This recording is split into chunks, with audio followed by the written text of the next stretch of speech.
On the smoldering wreckage of what was once planet Earth, two androids are left standing.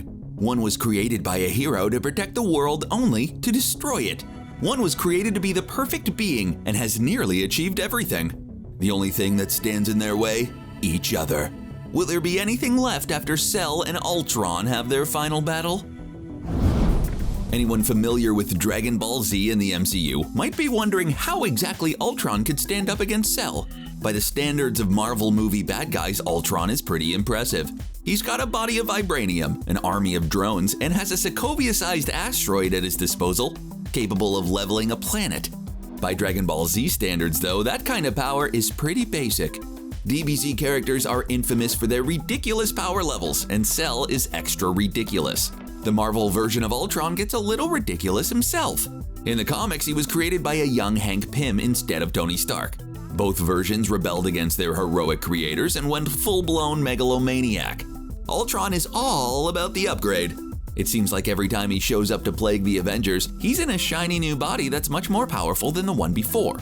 Age of Ultron may be the name of the second Avengers film, but it's also the name of a far crazier comic plotline where Ultron actually does defeat the Avengers and take over the world.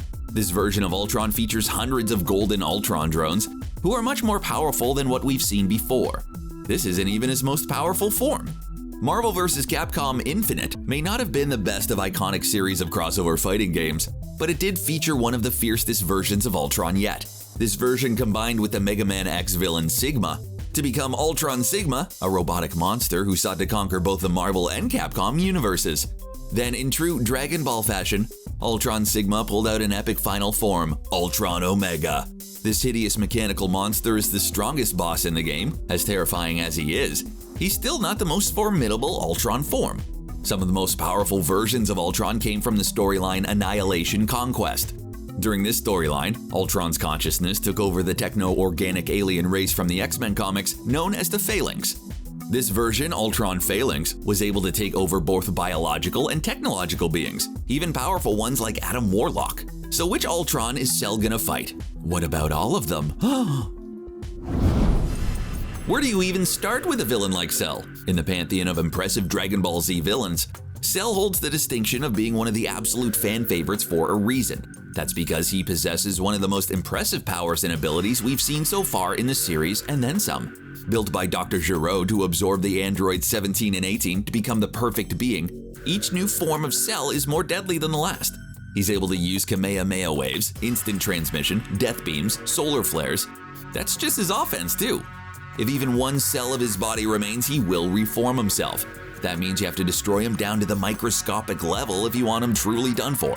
While many Marvel characters have strength on par with DBZ heroes and villains, few can match their unbelievable speed.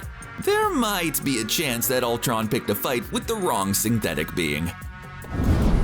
What if Ultron conquered the Marvel Universe but was unsatisfied? Obsessed with becoming the ultimate fusion of flesh and metal, Ultron worked his way through the multiverse. That leads him to the future Trunks timeline, where all of our Dragon Ball heroes are deceased, leaving only Cell and the androids. Seeing as 17 and 18 already obliterated this Earth, it was an easy one to conquer. Ultron easily took over the two androids, enlisting them into his synthetic army. The only problem with the other synthetic being obsessed with perfection, who was just making his first evolution. He eventually discovers 17 fighting alongside a squad of golden Ultron drones. Cell attacks 17 anyway, unafraid of these invaders from another world. Before the drones have a chance to react, Imperfect Cell darts around them with speed they've never encountered before. The Ultron hive mind registers this threat, and Ultron Sigma instantly teleports to that location. He uses the same tactic, darting towards the robot at an impressive speed. Only he sees himself engulfed in red energy. Utilizing the Reality Stone, Ultron Sigma reduces Cell's speed. With Cell now moving as if he were in slow motion, Ultron Sigma uses his sword to cut Cell into pieces. Cell's body is healing itself at an alarming rate. Intrigued by the biology of this synthetic being, the Ultron hive mind decides to test it further. Utilizing the Space Stone, Ultron Sigma summons Android 18 to the fight. Imperfect Cell wastes no time absorbing her to become Perfect Cell. Smiling, this new Cell seems unimpressed with Ultron Sigma's outrageous power. Ultron Sigma lifts the Reality Stone again, but Cell punches through his chest. Perfect Cell batters Ultron Sigma into submission with attacks at such a speed that he can offer no defense. Bored, Cell throws Ultron Sigma aside. No longer interested in the challenge, This is taken as an insult, however, leading to Ultron Sigma revealing the third Infinity Stone he had kept hidden, the Soul Stone. This transforms him into Ultron Omega. He lets an infinity-powered energy blast that Cell matches with a Kamehameha wave. The energy blast overtakes Cell and obliterates him. Only it didn't obliterate him enough. Cell's remains quickly reform, and before Ultron Omega has the chance to move, he severs his arms and removes the stone from his second head. Cell blasts him with another Kamehameha wave that leaves nothing but dust. Cell considers using the Infinity Stones he found, but decides a perfect being like him doesn't need them. He scours the planet, finding every version of Ultron he can until he's destroyed all he can find on Earth. It's then that dozens of energy blasts rain down upon him from space. Ultron manages to dodge them all as Kree sentries enter the atmosphere and fuse together into Ultron Phalanx. The master of the Ultron hive mind remarks to Cell how impressed he is with Cell's design, how he's never seen a being quite like him anywhere in the multiverse. Cell accepts the compliment, but begins attacking him anyway. Sadly, this version of Ultron was even slower than the last. While his body is tough, the gigantic robot can't match his speed at all. Finally, he decides to obliterate it once and for all with a Big Bang attack.